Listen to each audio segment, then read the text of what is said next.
চলো তোমাদের সঙ্গে শেয়ার করি একটা রেসিপি ভিডিও। তোমাদের সঙ্গে তো রিসেন্টলি আমি রেসিপি ভিডিওই বেশি শেয়ার করছি। তো আজকে আমি বানাতে বসে গিয়েছি হলো সন্ধ্যার সময় পাস্তা।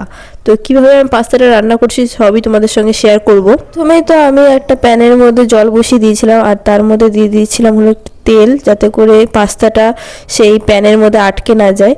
তো একটু গরম হওয়ার পরে আমি পাস্তাটা এর মধ্যে ঢেলে দিয়েছি। পাস্তাটা আজকে বানাচ্ছি হলো এই স্প্রিং এর মতন দেখতে পাস্তাটা, আমার তো খুবই ভালো লাগে খেতে।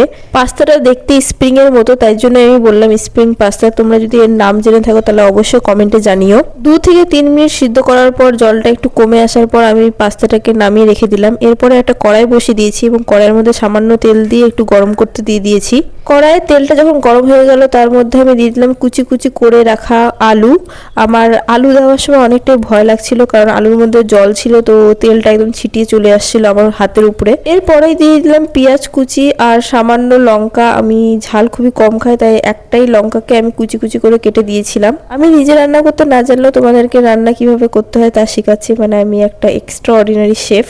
আমি যা রান্না করি তা নিজে ইনভেন্ট করি আর নিজে রান্না করি নিজের জ্ঞানে, আর সব রান্নাই টেস্টি হয়। তো এরপর আমি এর মধ্যে দিয়ে দিচ্ছি হলো সব ধরনের মশলা যা যা ছিল বাড়িতে, একদম জিরা গুঁড়া, ধনিয়া গুঁড়া, লঙ্কার গুঁড়া, তারপরে হয়েছে হলুদ গুঁড়া, এসব কিছুই ছিল, এসব দিয়ে দিয়েছি। আরও যদি এক্সট্রা কোনো মশলা থাকতো তাও দিয়ে দিতাম হয়তো।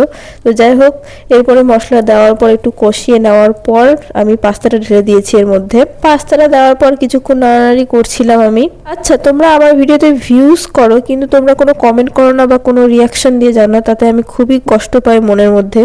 তোমরা সুন্দর সুন্দর কমেন্ট তো করতে পারো, তাহলে আমি পড়বো আর তোমাদের কমেন্টটা আমি ভিডিওর মধ্যেও নিব। আমার খুবই ভালো লাগে এরকম ধরনের ভিডিও করতে, আমার খুবই ইচ্ছা করার। তোমরা কমেন্ট করবে, আমি ওটা রিপ্লাই করব ভিডিওর মধ্যেই। এরপর বাড়িতে একটু পড়েছিল হলো বিরিয়ানি মশলা, তো আমি এর মধ্যে বিরিয়ানি মশলা অ্যাড করে দিয়েছিলাম। তারপরে দিয়েছিলাম হলো পাস্তা মশলা।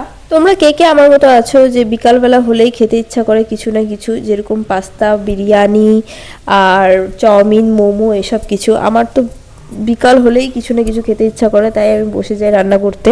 এখন আমি দিচ্ছি হলো ম্যাগি মশলা। ম্যাগি মশলা দিলে গেলে স্বাদটা আরও বেশি ইনহ্যান্স হয়ে যায়। তারপরে সবারই প্রিয়, যেটা না হলে চলবেই না, লবণ দিয়ে দিলাম।